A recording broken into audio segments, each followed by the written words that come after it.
গত কয়েকদিন ধরে থেমে থেমে বৃষ্টির সঙ্গে বেড়েছে ডেঙ্গুর প্রাদুর্ভাব। সেই সাথে পাল্টেছে এডিস মশাবাহিত এই রোগের ধরনও।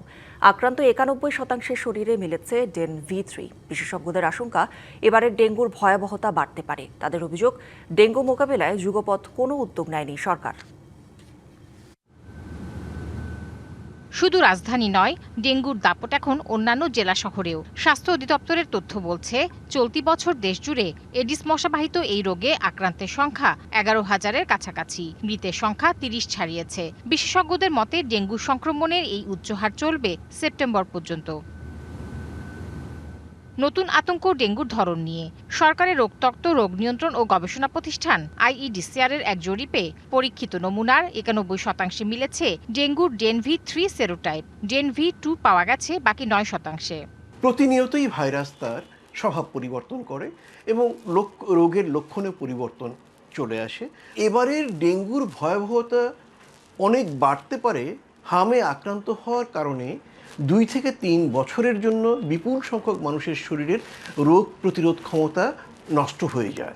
ফলে এখন যাদের ডেঙ্গু হবে, সেই হামে আক্রান্তদের, তাদের একটি অংশ কিন্তু জটিল অবস্থায় পড়তে পারে। এখন পর্যন্ত সারা দেশে এডিস মশা নিয়ন্ত্রণের জন্য রাজধানী থেকে শুরু করে প্রত্যন্ত গ্রাম অঞ্চল পর্যন্ত কোনো যুগপৎ কোনো উদ্যোগ নেওয়া হয়নি। বাংলা কিউআর যেখানে নগদ পেমেন্ট সেখানে। সারা দেশে ১০ লাখেরও বেশি মার্চেন্টে নগদে পেমেন্ট করুন খুব সহজে। বিশেষজ্ঞরা বলছেন, ডেন V3-র বিস্তারের ফলে শক সিনড্রোম ও অন্যান্য জটিলতার ঝুঁকি বাড়ছে। তাই চিকিৎসকদের প্রশিক্ষণ জরুরি। সময় আমাদের যেটা গাইডলাইন আছে, আমাদের সারা দেশ জুড়ে ডাক্তার নার্সদের এর উপর একটা ওরিয়েন্টেশন দেয়া। বিশেষ করে আমাদের উপজেলা, জেলার যে ডাক্তার নার্সরা আছে, তাদেরকে যদি আমরা এই ওরিয়েন্টেশনটা দেই, তাহলে প্রারম্ভিকভাবেই আমাদের ঢাকার হাসপাতালগুলোতে রোগী আসার চাপ কমে যাবে, ICU-তে রোগী কম যাবে এবং মৃত্যু কম হবে।